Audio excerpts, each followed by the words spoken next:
우리에게 주신 하나님의 말씀, 로마서 3장 11절, 로마서 3장 11절부터 18절까지.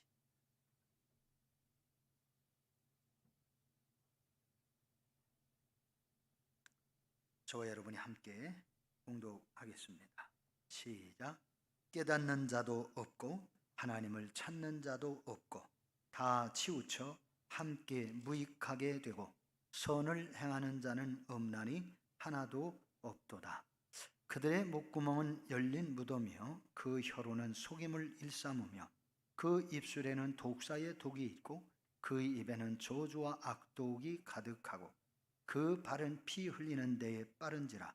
파멸과 고생이 그 길에 있어 평강의 길을 알지 못하였고 그들의 눈앞에 하나님을 두려워함이 없느니라 함과 같으니라.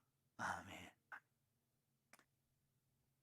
오늘 우리가 함께 봉독하신 말씀은 하나님께서 바울 목사님에게 성령을 주셔서 바울 목사님이 살고 있던 서기 57년경 사람들의 삶의 모습이 잘못되어 가고 있음을 책망하고 계시는 말씀입니다. 지금으로부터 1960여 년 전에 사람들의 잘못된 삶의 모습, 그들의 영적 생활, 그 신앙 생활에서 또한 잘못된 모습들이 어떠한 것인가를 오늘 성경은 우리를 향하여 이 말씀을 주시고 있는 것입니다. 우리 다시 한번 본문의 말씀을 봉독해 보십시다. 시작.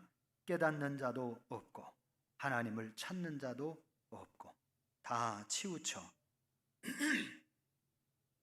선을 행하는 자는 없나니 하나도 없도다. 저희 목구멍은 열린 무덤이요 그 혀로는 속임을 베풀며 그 입술에는 독사의 독이 있고 그 입에는 저주와 악독이 가득하고 그 발은 피 흘리는 데 빠른지라. 파멸과 고생이 그 길에 있어 평강의 길을 알지 못하였고 저희 눈앞에 하나님을 두려워함이 없느니라 함과 같으니라. 자, 그렇다면 그 시대는 그렇게 사람들이 하나님이 책망하실 수밖에 없는 삶을 살았다면 오늘날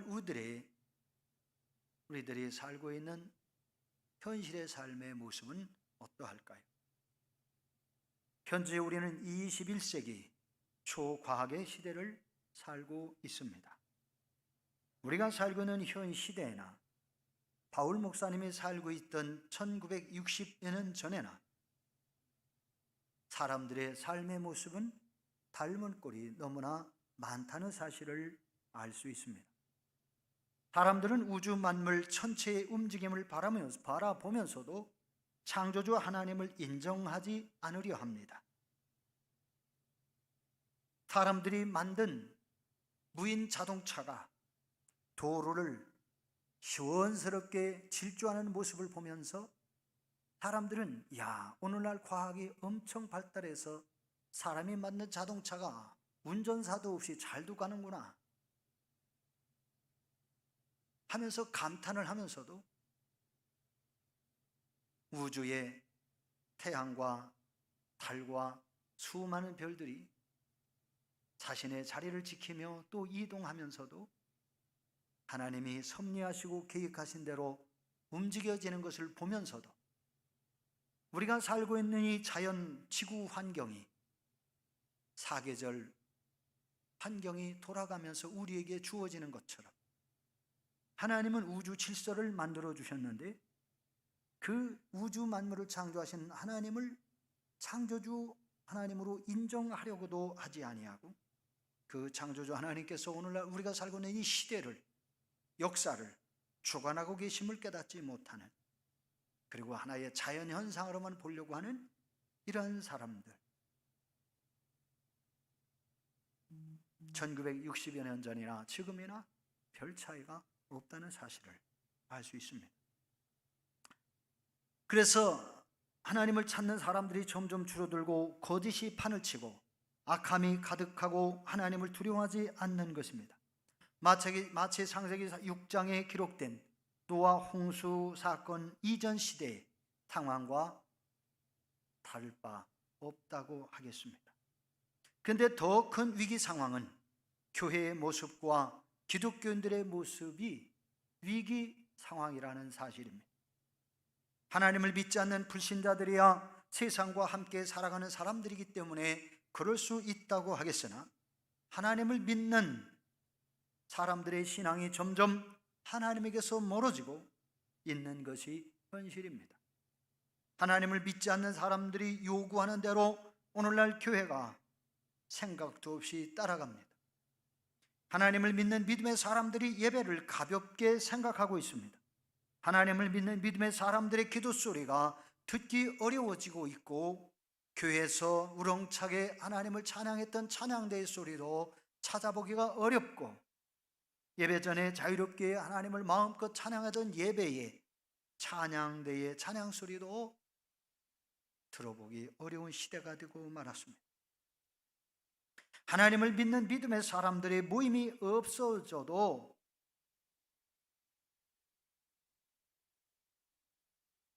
전도나 봉사생활이 우리에게서 멀어져도 전혀 마음에 아픔이나 안타까움이 없는 듯 보입니다.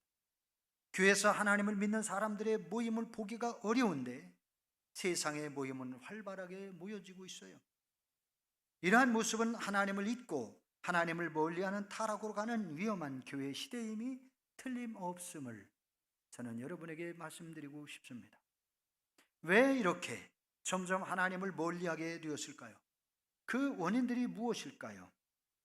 저는 오늘 예배의 힘이라고 하는 주제를 가지고 이 문제를 예배의 관점에서 좀 더 깊이 여러분에게 말씀드리려고 합니다.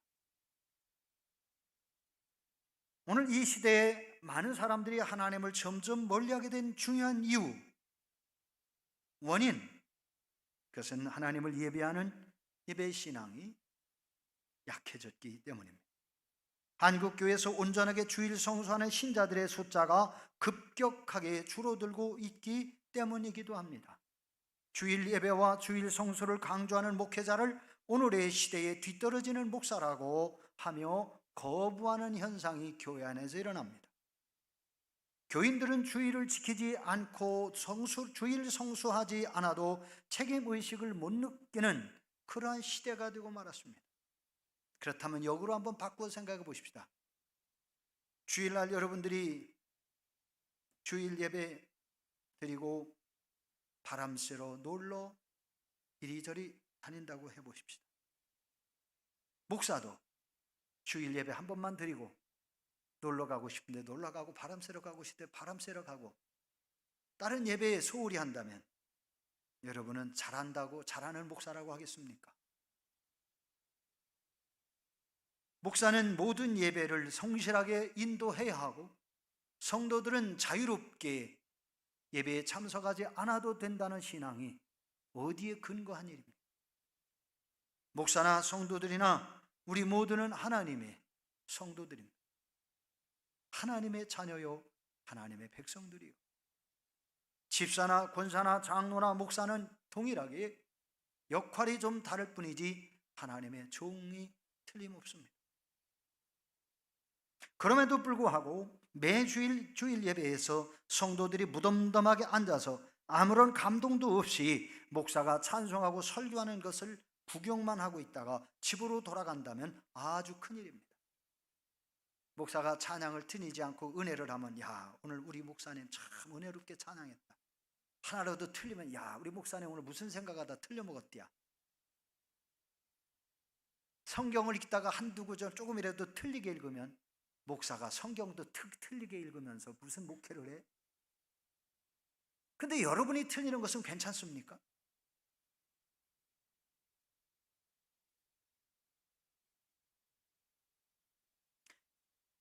사랑하는 성도 여러분,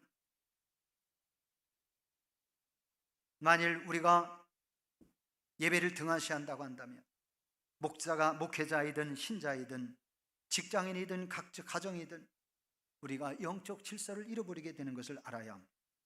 우리가 영적 질서를 잃어버리게 되면 영적 혼란이 오게 되며 하나님께서 주시는 참된 은혜와 복을 잃어버리게 됩니다. 하나님을 믿는 참 신앙은 예배를 사랑하고 참 예배가 되도록 예배에 전심으로 참여해야 합니다.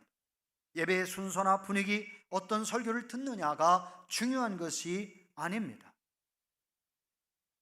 그보다 더욱 중요한 것은 주일 예배에 정기적으로 참석하는 예배, 신앙의 뿌리와 신앙의 프레임, 신앙의 기둥을 우리가 바르게 세우는 것이, 신앙의 골격을 바르게 세우는 것이 교회의 올바른 전통을 지키는 것이며 신앙생활의 근본임을 알아야 합니다. 예배는 신앙입니다. 예배에 정기적으로 참석하는 것은 그 어떤 신앙생활보다 가장 중요합니다. 왜냐하면 예배는 개인 신앙의 출발에서 성숙하게 되기 때문입니다. 주님의 나라 천국에 갈 때까지 모든 삶의 부분이 큰 영향력을 미치는 것이 바로 예배입니다. 예배를 통해서 참된 가치관, 올바른 인상관, 영원한 내세관을 갖게 되는 것입니다. 예배를 통해 구원을 알게 되고 예배를 통해 기도가 응답됨을 알게 되며 예배를 통해 성령을 받게 되고 예배를 통해 치유를 받게 되고, 아멘하는 사람은 치료받을 줄로 믿습니다. 늦게 아멘하는 사람은 소용없어요. 때를 맞춰서 아멘해. 예배를 통해 성령을 받게 되고 예배를 통해 치유를 받게 되고 예배를 통해 참된 평화를 얻게 되며 죄와 사망에서 구원과 자유를 얻게 되는 것입니다. 그러므로 예배는 그리스도인들에게 가장 큰 영적 파워이며 신앙의 힘입니다. 그러나 주일에 대한 의식이 흐릿하고 주일 예배를 멀리하고 소홀히 생각하는 것은 영적인 힘을 잃어버리게 되는 것입니다. 시편 26편 8절에서 다윗은 말씀하기를 여호와여 내가 주의 계신 집과 주의 영광이 거하는 곳을 사랑하오니, 그렇게 고백했습니다.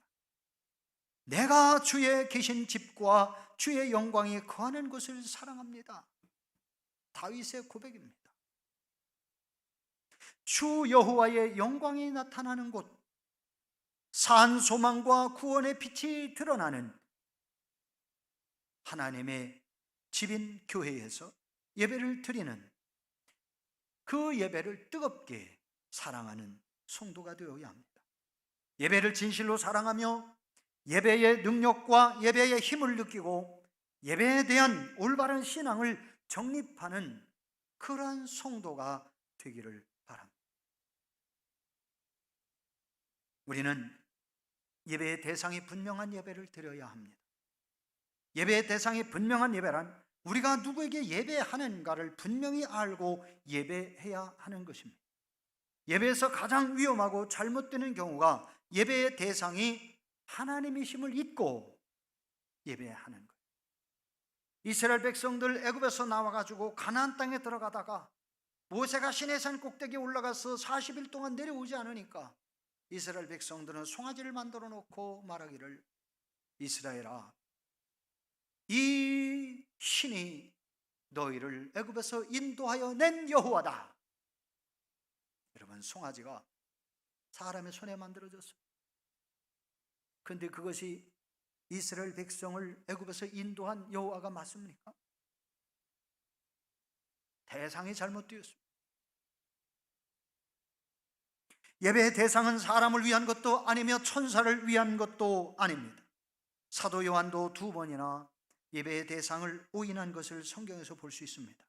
계시록 19장 10절과 계시록 22장 8절 9절인데요. 내가 그 발 앞에 엎드려 경배하려 하니 그가 나더러 말하기를 나는 너와 및 예수의 증거를 받은 네 형제들과 같이 된 종이 삼가 그리하지 말고 오직 하나님께 경배하라. 예수의 증거는 대언의 영이라 하더라. 이것들을 보고 들은 자는 나 요한이 내가 듣고 볼 때에 이 일을 내게 보이던 천사의 발 앞에 경배하려고 엎드렸더니 저가 내게 말하기를 나는 너와 네 형제 선자들과 또 이 책의 말을 지키는 자들과 함께 된 종이니 그리하지 말고 오직 하나님께 경배하라더라. 천사도 우리의 경배의 대상 아닙니다. 기도의 대상도 아닙니다.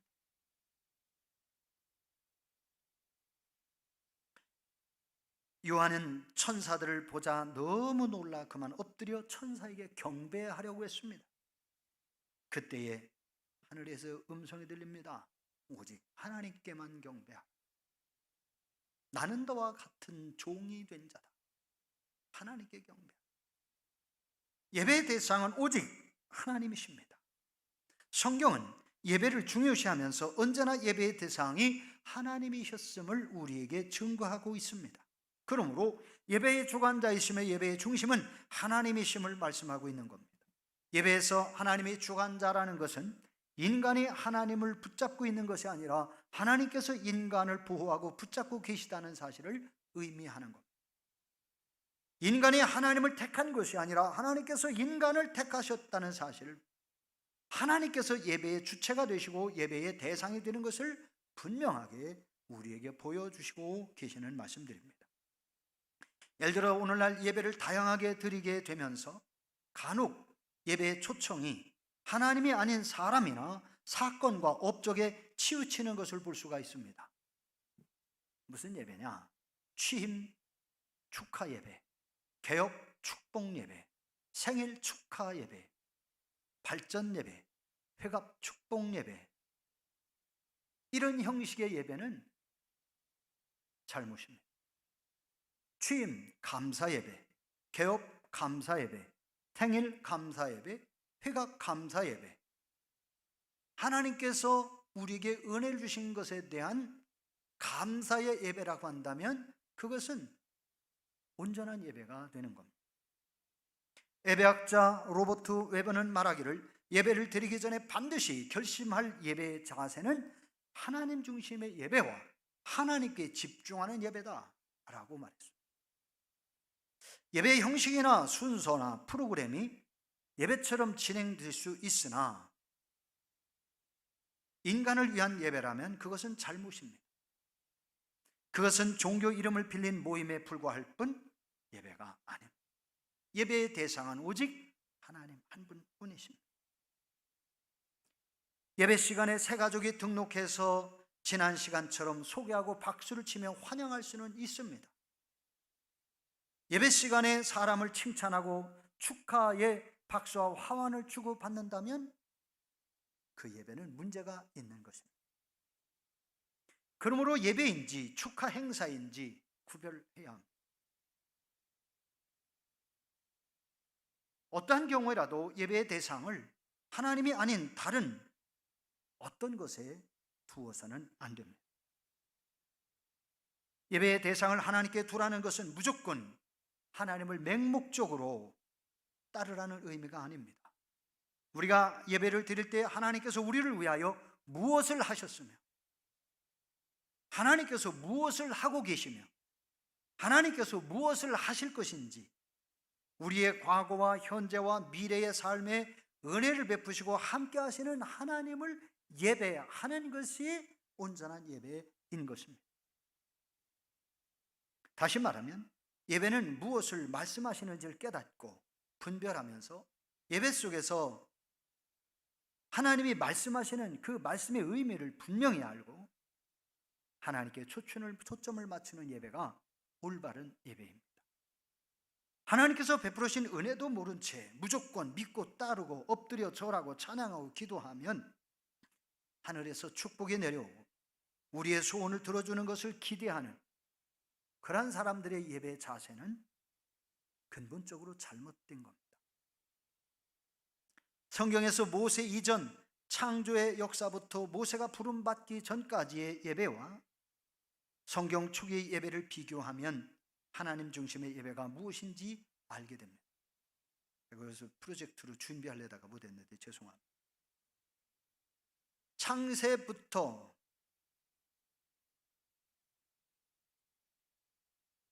인간이 드렸던 성경에 기록된 초기 예배는 하나님 한 분만을 섬기는 유일신 사상 예배입니다.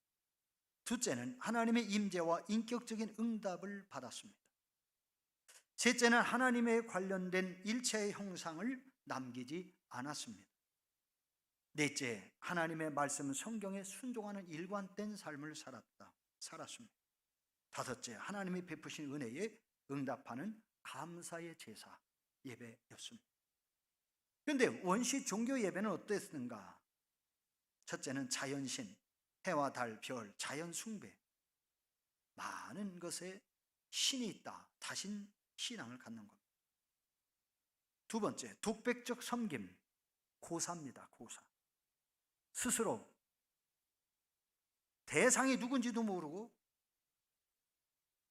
돼지 대가리 갖다 놓고 명태 조각 갖다 놓고 이것저것 갖다 놓고 드리는 거예요. 여러분, 고사 누구에게 하는 겁니까? 그 사람들이 압니까?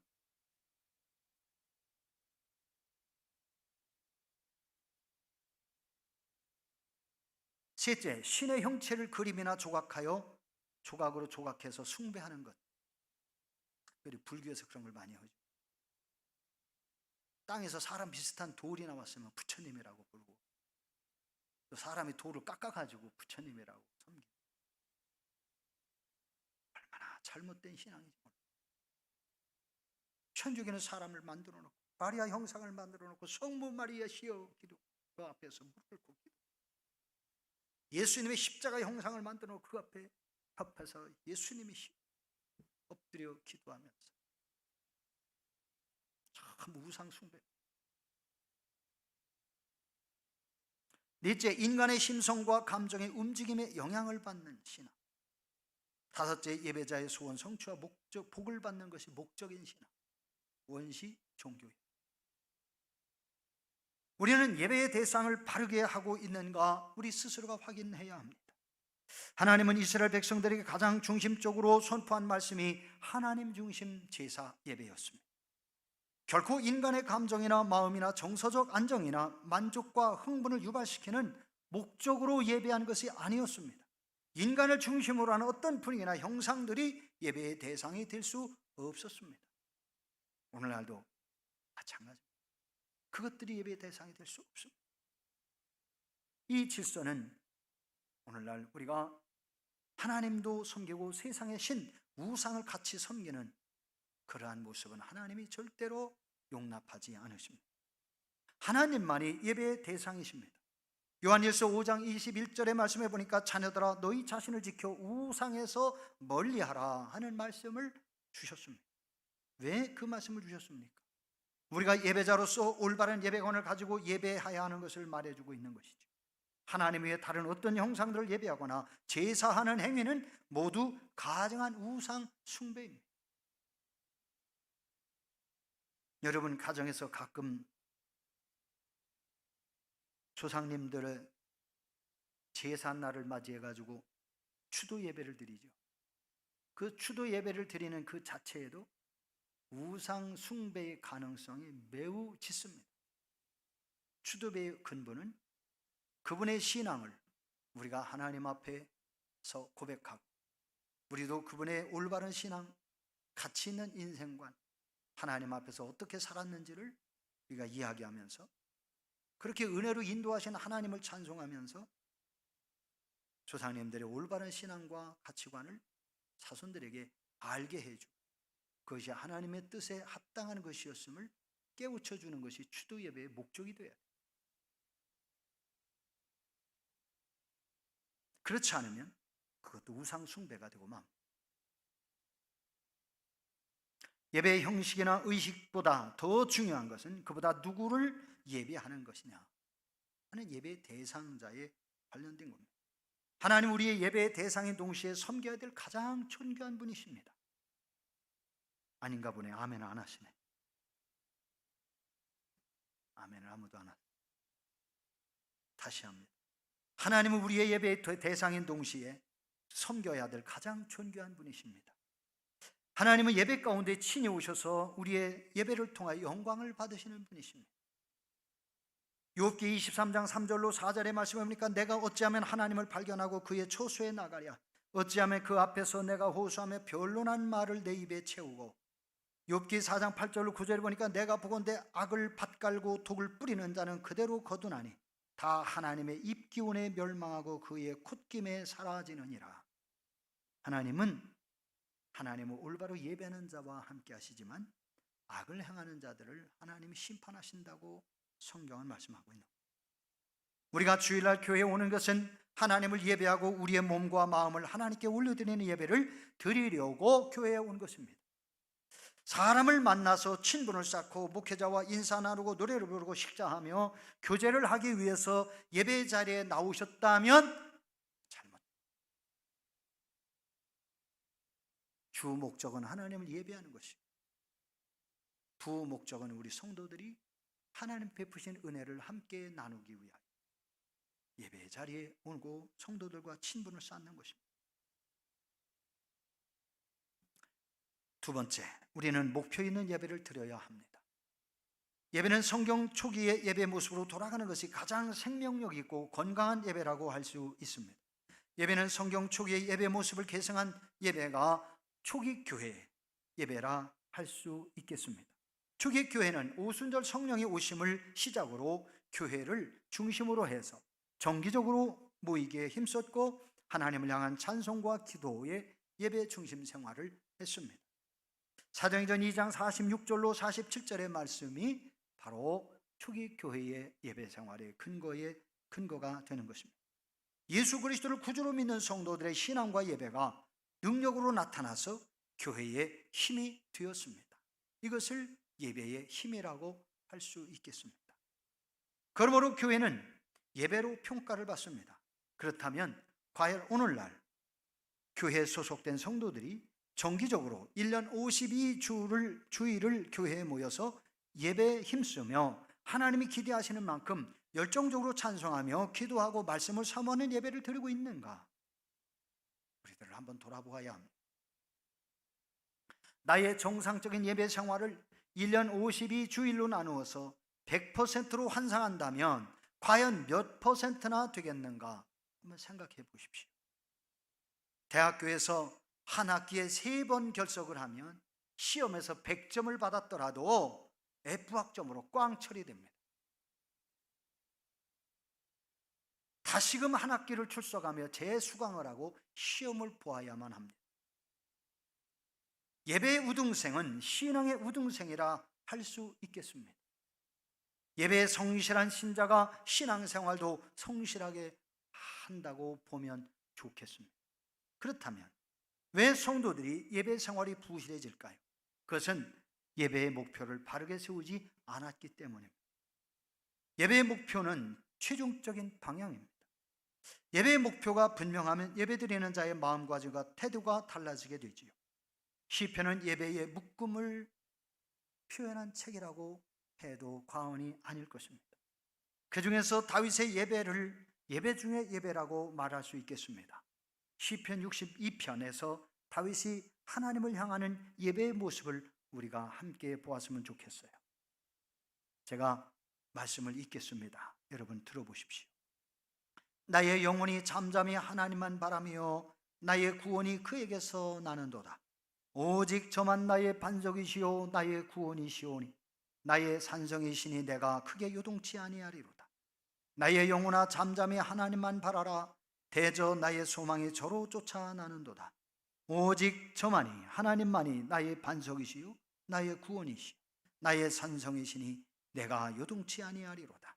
나의 구원과 영광이 하나님께 있으며 내 힘의 반석도 피난처도 하나님께 있도다. 하나님이 한두 번 하신 말씀을 내가 들었나니 권능은 하나님께 속하였다 하셨도다. 주여 인자함도 주께 속하였사오니 주께서 각 사람의 행한 대로 갚으심이니이다. 이 말씀은 다윗이 얼마나 하나님을 중심으로 예배하는 사람이었던가를 우리에게 소개해 주시고 있는 것. 또한 하나님의 마음에 합한 자라는 말씀을 듣기에 충분한 자격을 갖춘 사람이었음을 확인할 수 있습니다. 하나님을 향하여 흔들리지 아니하는 다윗의 청결하고 깨끗한 신앙, 시편 62편이 되겠습니다. 다윗은 자신을 버리고 하나님을 바라보는 자로 요동치 않는 반석의 신앙을 가진 사람이었습니다.